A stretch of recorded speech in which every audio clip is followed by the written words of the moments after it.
AFTV, that was all right tonight, isn't it?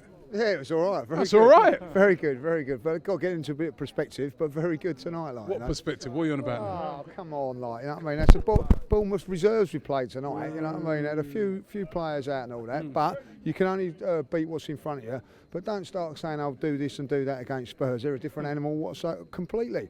And the other thing about it is we're away from home. You know, like, so as much as you've got to enjoy these games, it was all about getting the results today and putting ourselves in a position to go in the next two league games are key. They will define where we're going to be come the end of May. Very important games for the manager as well. And he's got Mesut Ozil, you could say, playing again, hasn't he? He's done, I've got to say, I think Unai Emery has managed this side in the last two games fantastically well. He's chopped the squad around. He's rotated it very, very well. He's rested players. Like, you know, no Xhaka in there today, but everybody's seeming to say that he's going to come straight back into the side. Ramsey's got a chance to have a game because he's been rested today. Mustafi's rested, so where the other teams like Spurs and Man United have not been able to do this, we've been able to do it. So fantastic little bit of work from Unai Emery. Fantastic. I've got to say, Mkhitaryan at the moment, that's 3 outstanding games for him. I've been his biggest critic. I've been saying get rid of him or whatever. He's proving me wrong, and it's bloody great to see. Do you think maybe earlier in the season he was carrying a bit of an injury? Because obviously he did then get injured, that metatarsal injury. But he's come back and he's looking very, very sharp, isn't he? Very sharp. Do you know what I was impressed with him in the first game? I think it was, might have been Barto at the game. He was tracking back, winning tackles. I've not seen him do that. All of a sudden he's winning tackles, getting stuck in. And for the goal for Aubameyang today, he powered through from the edge of the box, left 3 of their players for dead. You know, and then once he done that, the pass, you know, is incredible, like, you know, and put Aubameyang in, and fantastic, you know. That's another key. These guys like him, and it's important that we got like him, they're confidence players, aren't they? If the confidence is flying high, we're going to see the best of them. Confidence is flying high. It's going to be very important in that game against Spurs. Yeah, it is. But we have to say, confidence is flying high at home. You know, it's a completely different animal. Well, they're on a back-to-back defeats. Yeah, but I don't take much to suit at that at this moment in time. No, like, you know, we've got a couple of I think the manager's got a couple of real decisions to make, and I don't know what way he's going to go, because I think he's got to play either Lacazette or Aubameyang up front. Now the thing with that is, I'm a big, massive fan of Lacazette. He holds the ball up fantastically well.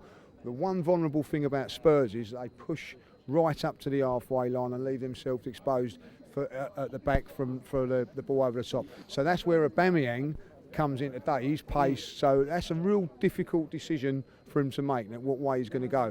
Now I feel that if he goes with Aubameyang, then maybe you have to play Ozil in there to keep the ball, someone to keep the ball and retain the ball. But if you go the other way, then you're probably going to have to go with more midfield players, because you haven't got that going over the top, and that's the thing. Like, and then the other decision?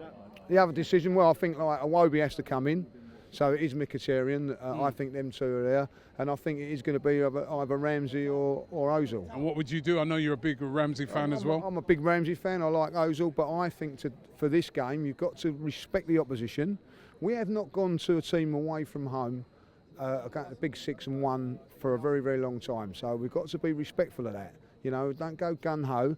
I still believe if we keep it tight last 20 minutes, you know, we'll open them up, and maybe, you know, like get Ramsey to do the work, and then last 20 minutes Ozil coming on when it opens up. But that means we've got to defend properly at the back. I honestly think if we go into the last 20 minutes of that game with the firepower and the players we've got coming from the bench, we've got a really, really good chance. But we've got to defend properly. And it is, I think there's a real couple of difficult decisions. You know, one of the things today that is a little bit of worry is that a couple of one-on-ones let through on Bournemouth today. You know, Leno's got us out of jail. You can't really let Spurs, you know, they are a wounded animal at the minute, but also they are wounded, but they're also vulnerable.